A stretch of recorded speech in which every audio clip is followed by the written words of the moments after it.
You heard it too, didn't you? That sound in the dark, bone cracking like a green branch underfoot, the wet sigh of something heavy falling. They say the blood soaked into the floorboards faster than anyone could clean it, that even now, if you walk through the ruins of Marsh Bend, you can still smell the iron in the air. The night her master's skull was crushed, the cicadas went silent. Dogs refused to bark. It was as if the earth itself held its breath, watching her. Where are you watching from? And what time is it there right now? Because time matters in stories like this. Every hour holds a memory, every second a curse. They called her Sarah Drummond, though the name was given, not chosen. 6 feet 8 inches of raw strength and quiet defiance. Born into chains, raised in shadows, sold to a man whose cruelty had long since curdled into something inhuman. But she carried something older than his whip, something ancient in her blood, the memory of a race of giants whispered about in scripture and fear. When Crane bought her at auction, the crowd saw only the body, not the eyes. Eyes that never looked down, never begged. The onlookers laughed, thinking her silence was submission. But silence is never empty. It listens, it gathers, it waits. Crane thought he had purchased a spectacle. In his mind, she was not human but a beast, a creature to amuse his guests, to frighten the others into obedience. The day she arrived at Marsh Bend, he made her lift the wagon filled with rice sacks in front of the other enslaved workers. She obeyed. Once. With both hands she gripped the wooden frame, veins bulging beneath her skin, muscles rippling like ropes carved by the gods. The wagon rose, 100 eyes widened. Crane smiled, and from that moment she was no longer a woman to him. She was property made myth. That night, Sarah sat alone outside cabin 7 walking. Hing the black tide roll through the rice fields. She could feel the water's slow heartbeat under the soil, a rhythm older than the plantation, older than the men who claimed to own it. Sometimes she thought it spoke to her, in a voice deeper than thought, whispering of vengeance, of graves, of bloodlines buried but not gone. She remembered her mother, a quiet woman from the Piedmont Hills, who once told her that their people came from the Tall Ones. That before the Bible was written, there were men and women so vast that mountains bowed before them.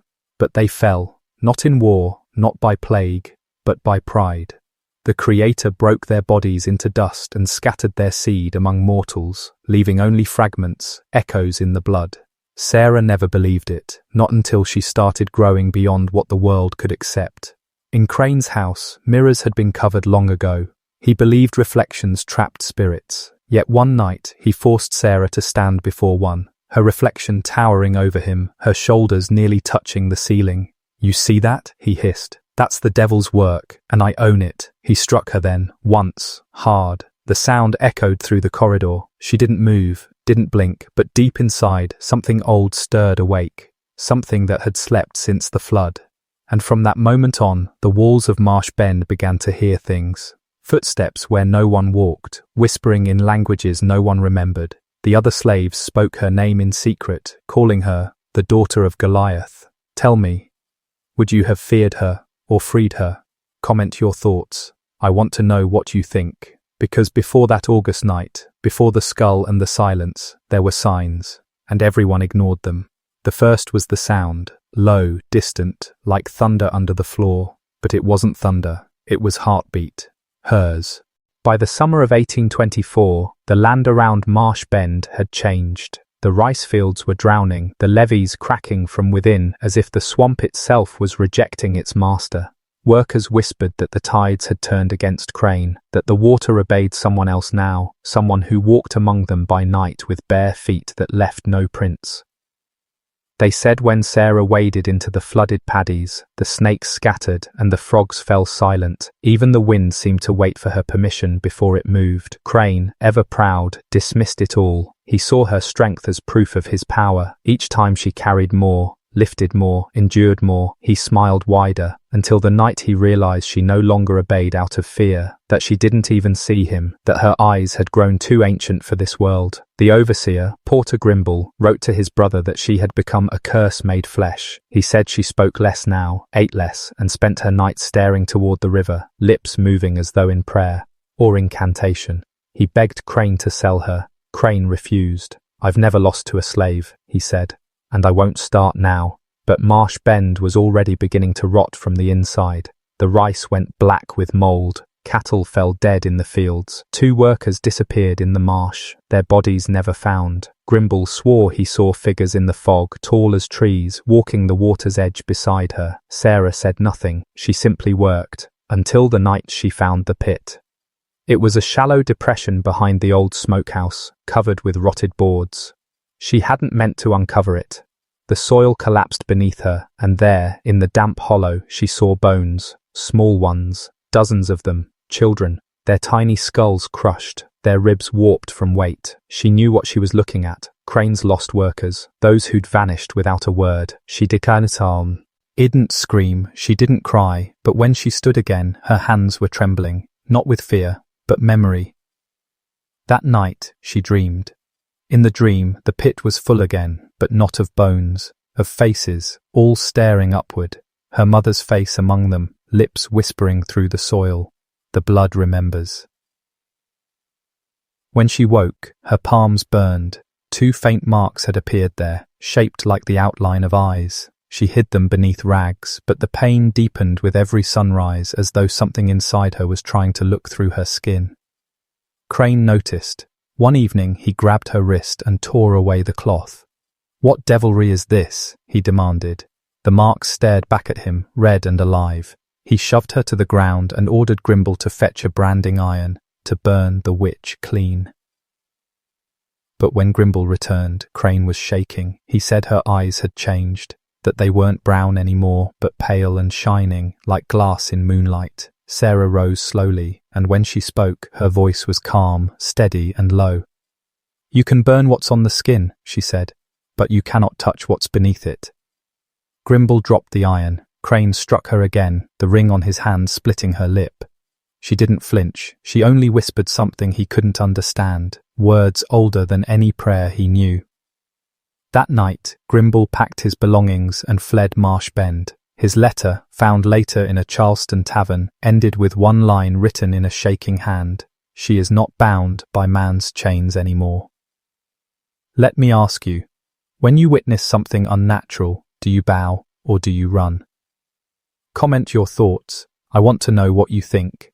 Because by the next morning, the pit was gone. The boards were gone. Even the ground had sealed itself as if it had never been disturbed. Only Sarah knew where it had been, and that's when the dreams began to spread.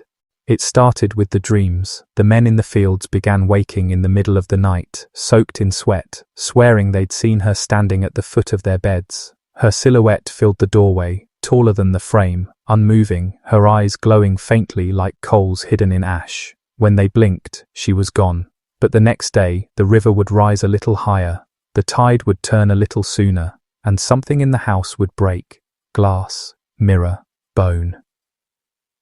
Crane's plantation had become a living curse. The workers whispered that Sarah's mother had been a seer, one who could call upon the spirits of the drowned, that her blood carried a memory too ancient for any man to own. At first, Crane forbade them from speaking her name, but fear is a language no man can silence. They began leaving offerings near her cabin, bits of bread, a sprig of sage, a drop of blood from a thumb-pricked hand, small gifts to appease whatever walked behind her eyes.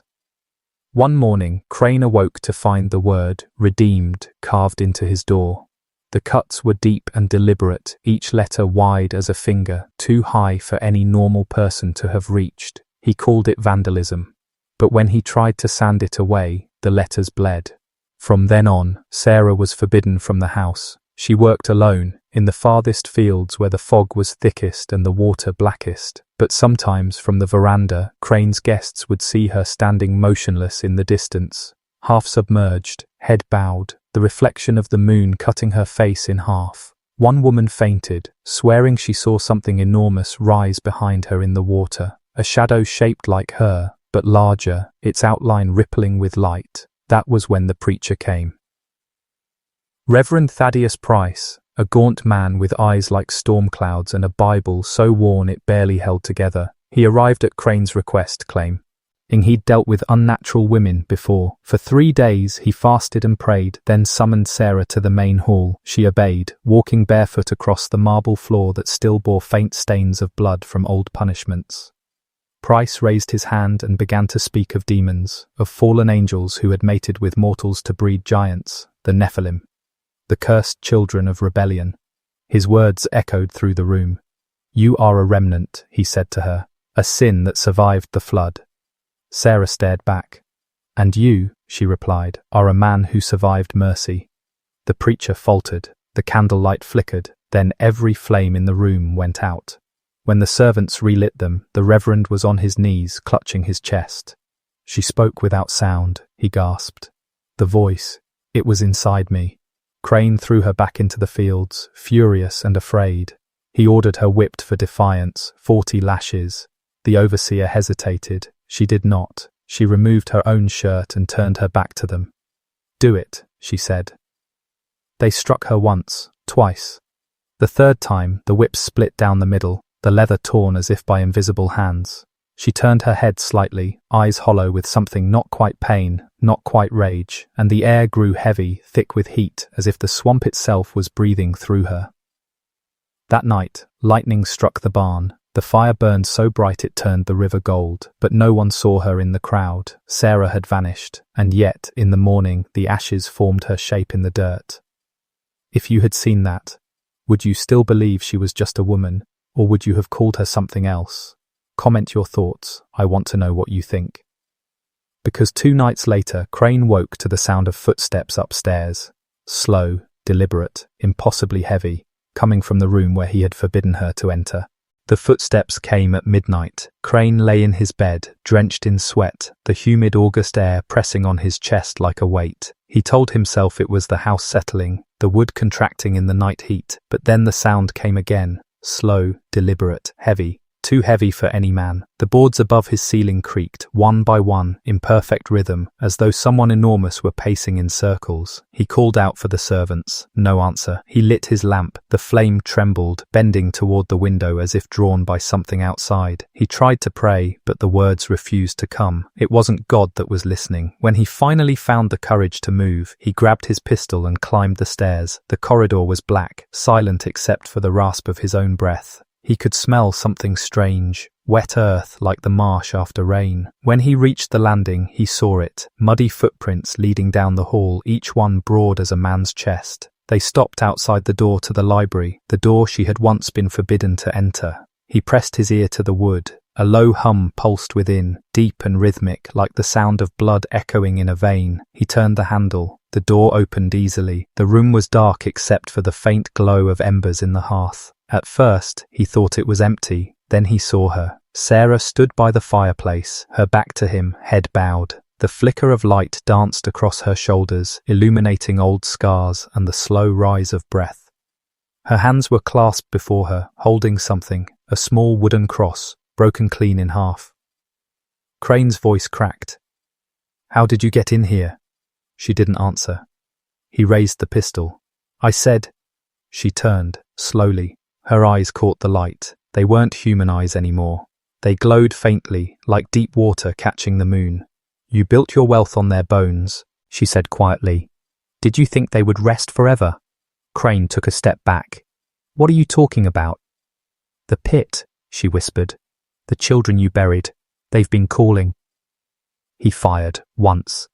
The sound shattered the silence, but she didn't fall. The bullet hit the wall behind her, flattened against the plaster as if it had struck stone. She took another step forward. He stumbled back. "Stay away from me. The blood remembers," she said again, and now it rises. The air around her rippled, the flame in the hearth flared blue, casting monstrous shadows across the room. The smell of the marsh thickened, the same decay, the same damp whisper of the river. Crane tried to run, but his feet rooted to the floor. Something unseen pressed against him, the weight of centuries bearing down. "Say their names," she said. He couldn't. He didn't remember them, didn't want to. "Then I will." The floor shook. A distant rumble grew louder, closer. The same low pulse the field workers had heard for months. It wasn't thunder, it was footsteps, from beneath the house, from beneath the earth. Crane screamed, firing again and again into the dark. The pistol clicked empty. The sound of footsteps grew louder until it was all around him, like the earth itself was walking. Then silence.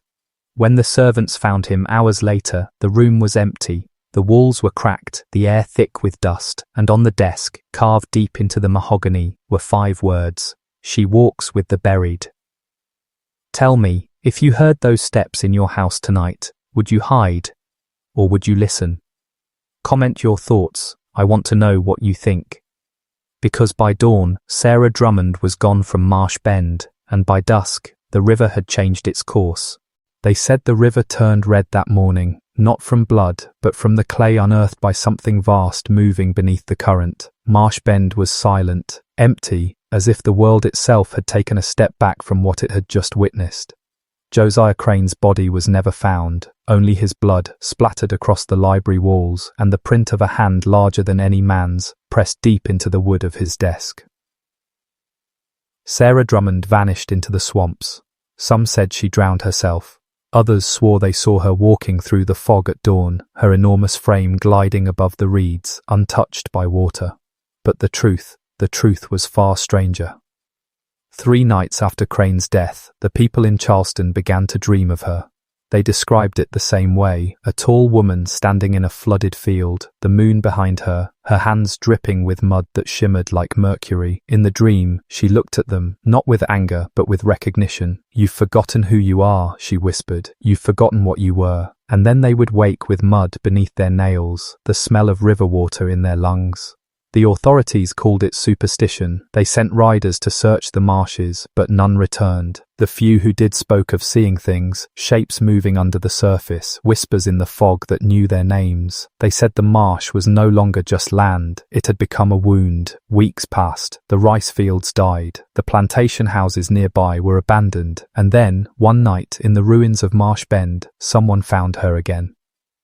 It was a young man named Elias Wren, a thief searching for silver left behind in the chaos. He broke into the burned shell of Crane's mansion and found the floorboards warped by water. In the library, he saw it, a single set of footprints leading from the doorway to the center of the room, then stopping, mid-step, as though whoever made them had simply vanished.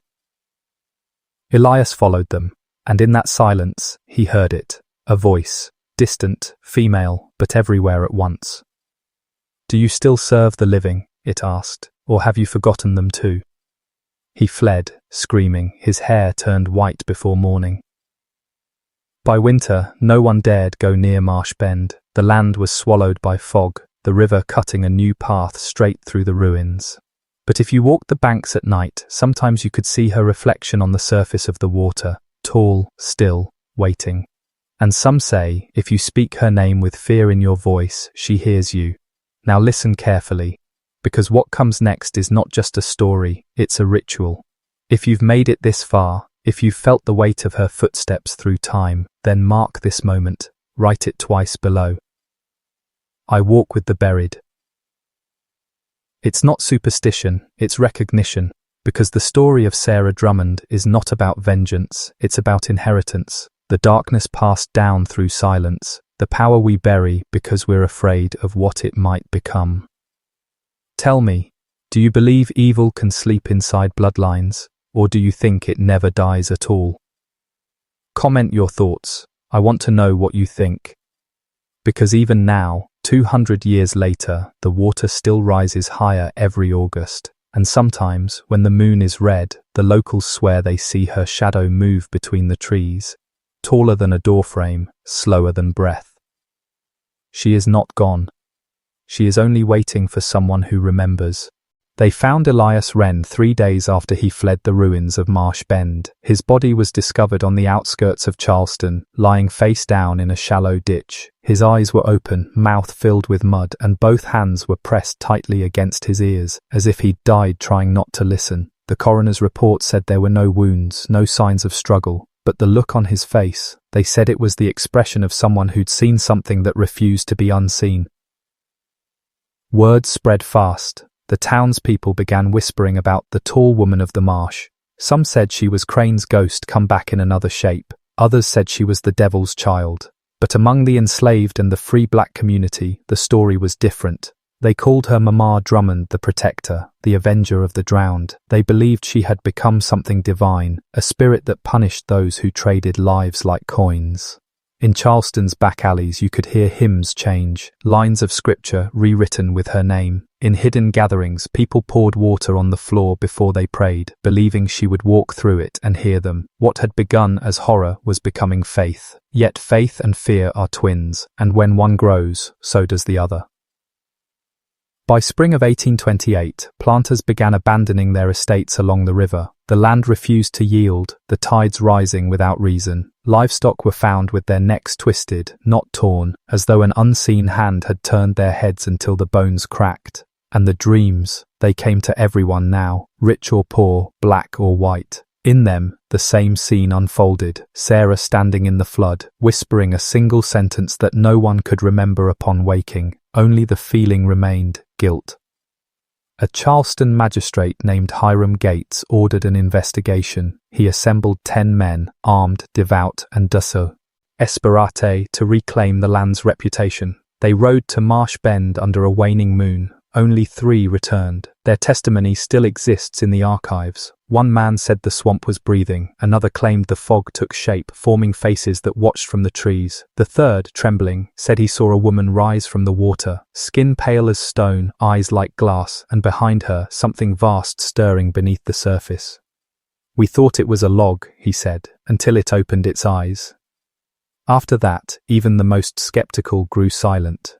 Marsh Bend became forbidden ground, a place mothers used to frighten their children into obedience. But sometimes children are not the ones who should be afraid.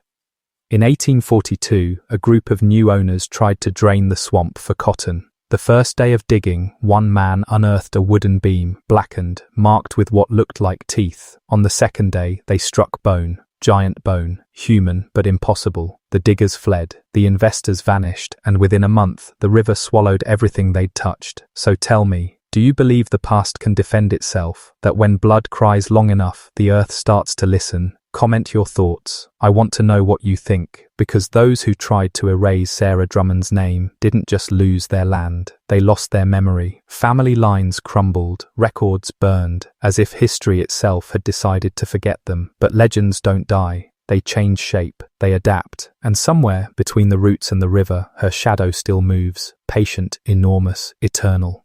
By the mid-1800s, Charleston had grown quieter about Marsh Bend. The old planters refused to speak of it, and the younger generation dismissed it as folklore meant to scare them away from the swamps. Yet when the wind blew in from the river, carrying that thick metallic scent of rot and water, even the boldest turned pale. Because every so often, someone vanished. Fishermen, surveyors, soldiers, their boats found adrift, their bodies never recovered. The marsh always took what it was owed, but stories like rivers always find their way back. In 1864, during the war, a Confederate regiment camped near the ruins of Marsh Bend. They were young, restless, laughing at ghost tales. On their third night, the laughter stopped. One soldier wrote in his diary, a diary later found beside a rotted camp tent, that he'd seen a woman walking through the mist.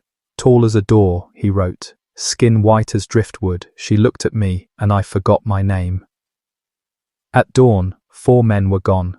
Their rifles and boots were left behind, standing upright in the mud, as if their owners had simply stepped out of them and dissolved into the air. The officer burned the remaining tents and marched his men away. But one line from that diary still lingers like a wound. She did not haunt the land haunts for her. By 1901, the area had been reclaimed by the swamp. Only the top of the old chimney from Crane's mansion remained, jutting from the reeds like a broken tooth. But people who ventured too close reported hearing a deep, rhythmic thudding under the water. Not a sound, but a pulse. Always 3 beats. Then silence. Always 3. And sometimes, when the moonlight caught the river just right, it shimmered red. Then came the preacher's descendant, Reverend Samuel Price, great-grandson of the man who had once tried to exorcise Sarah. He was young, zealous, convinced he could purify and either land and prove the story false. He brought with him a wooden cross carved from the timbers of the original Marsh Bend chapel, long since collapsed. He planted it at the water's edge, saying, "If this place still serves darkness, let it show itself." It did. That night, he was heard screaming by fishermen half a mile away. When they found him, he was kneeling in the mud, eyes open, face turned toward the water. The cross was gone. In its place stood a shape made of driftwood and vine, bound together by river reeds, resembling a woman's form, tall, arched, watching. Reverend Price survived, but he never spoke again. In his Bible, one verse was underlined so heavily the paper tore. There were giants in the earth in those days. Tell me, if you were him, would you have stayed to pray or run until your feet bled? Comment your thoughts. I want to know what you think. Because what followed was stranger still. The tides near Marsh Bend began to shift unnaturally, defying the moon's pull. Birds no longer nested there, and in nearby towns, people began to dream again. The same dream that once haunted Charleston a century earlier. A tall woman in a flooded field, eyes glowing beneath the storm. Only now, she wasn't alone. They said there were others behind her, dozens, hundreds. Moving in unison through the mist, rising from the water like statues waking from sleep, and every single one had eyes that reflected the moon. By then, it was no longer legend, it was prophecy. The century turned, and yet the ground around Marsh Bend refused to heal. Farmers who tried to plow near the old riverbank said their horses froze mid-step, eyes rolling white, refusing to move forward. Machines broke down without reason, wells filled overnight with foul black water that smelled of iron and memory. No one built there again. It wasn't fear that kept them away, it was instinct, that ancient animal whisper that says, "Don't go where the dead remember you." By 1923, an archaeologist named Dr. Leland Crowther arrived from Boston. He'd heard the legends of the Goliath woman, dismissing them as post-slavery folklore, exaggerated by guilt and superstition. He wanted proof. Bones, records, anything tangible. For 6 months he studied, digging carefully near the remnants of the plantation house. On the final day of his excavation, he unearthed a single, massive bone, a humerus, human, far too large to belong to any ordinary person. That night, he wrote in his journal, "It cannot be hoax, the structure, the density. This belonged to something real, something powerful. Perhaps the myth has marrow after all." But there were other entries, written shakily, smeared with dirt and water. The last one read, "The soil hums, the river knows my name." He was never seen again. His tent was found half submerged, torn open from within. Inside, his notes were scattered, most illegible, but one page survived, pressed against a lantern's glass. On it was a single handprint, large and clear, made of dried mud, 5 fingers spanning the entire width of the page. After that, no official expedition ever returned, but the locals say Dr. Crowther's shovel still stands upright in the marsh, rusted, unmoved by wind or tide. They call it the marker of the broken earth. By the 1950s, stories spread again, this time through whispered accounts from soldiers stationed near Irby during training exercises. One man, Corporal Haynes, claimed he saw a woman wading through the fog while he was on night patrol. "She wasn't walking," he said. "She was gliding, and she looked right at me, like she knew something I'd done." He deserted the next morning. Others followed, some vanishing without trace, some returning with eyes dull and voices hollow. A psychiatrist at Fort Sumter recorded several of them repeating the same phrase in their sleep. "She remembers, she remembers." By 1972, the government quietly sealed off the area, citing soil instability and dangerous wildlife. But there were no animals left, only the marsh, breathing, watching, whispering. And here's the thing, the water still moves against the current there. Even satellites can't explain it. Scientists call it a hydrological anomaly. The locals call it her heartbeat. Let me ask you something. When does a legend stop being legend? When the evidence appears, or when the fear becomes collective memory? Comment your thoughts. I want to know what you think. Because deep beneath the soil of Marsh Bend, where the water churns and the light never reaches, there's something that moves only when the world forgets her name for too long. Each generation that buries her story becomes the next to hear the knocking under the floorboards of their sleep. They say she doesn't haunt Charleston anymore, she haunts history itself. By the dawn of the new millennium, Marsh Bend had become a ghost mapped only by memory. The river had redrawn its path yet again, swallowing what little remained of the old estate, erasing its coordinates from modern charts. But the locals, The few who still lived near the lowlands knew that erasure doesn't mean absence. They said the land was merely closing its eyes, waiting. In 2003, a documentary crew arrived to film a series on American hauntings. The director, a man named Thomas Keane, was a skeptic by trade, known for debunking myths with science and sarcasm. He brought drones, sonar equipment, and a dozen cameras to prove Marsh Bend was nothing more than fog and folklore. But his footage told a different story. For the first 2 nights, the cameras captured nothing, only reeds moving with the wind, the ripple of black water under moonlight. But on the 3rd night, something appeared. A figure, faint at first, standing at the far edge of the marsh, taller than any of the crew, unmoving. They thought it was a shadow, until it blinked. The feed cut to static. When the footage resumed, one of the sound engineers, Maria Voss, could be heard whispering, "Do you hear that?" Then, faintly, beneath the hum of the generators, came a low, rhythmic pulse. 3 beats, then silence. 3 beats again.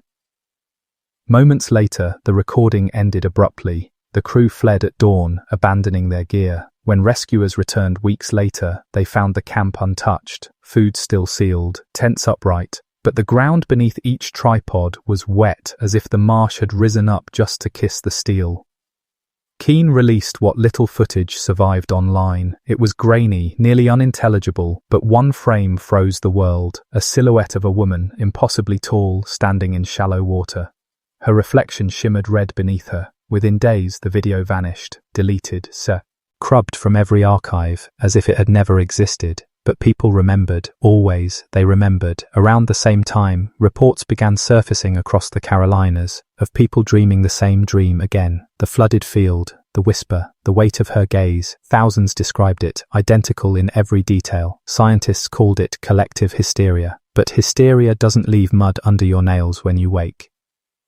A preacher in Savannah claimed she was the mouth of the drowned, a voice for those buried by time. A professor at the University of Georgia argued she was a psychic echo, a trauma so vast it became sentient, and online a new generation began to call her the Rememberer.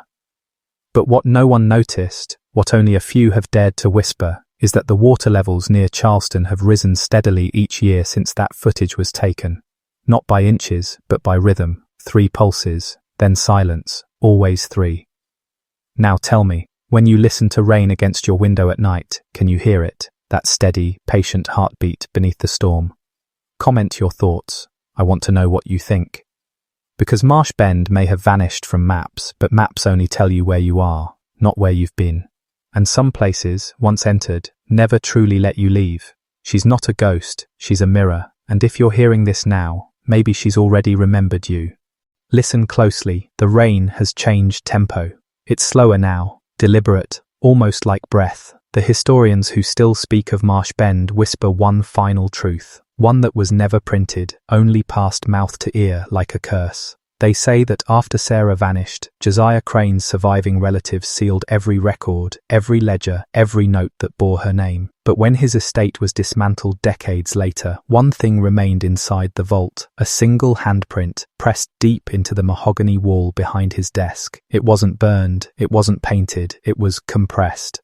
Wood grain crushed flat as if by stone. Over time, that mark darkened, first brown, then black, then red, as though something beneath it still remembered warmth. When the carpenters tried to plane it down, their tools snapped. When they tore the wall out entirely, the boards bled a thin, rust-colored sap that smelled faintly of salt water. They say those boards were buried behind St. Margaret's Church, but the ground there has never stayed still. Graves sink faster than they should, and every August, the month Crane died, the marsh breathes steam thick enough to drown sound. That's when the locals say you can see her again, not as a woman, but as a boundary, a living line between what was done and what can never be undone.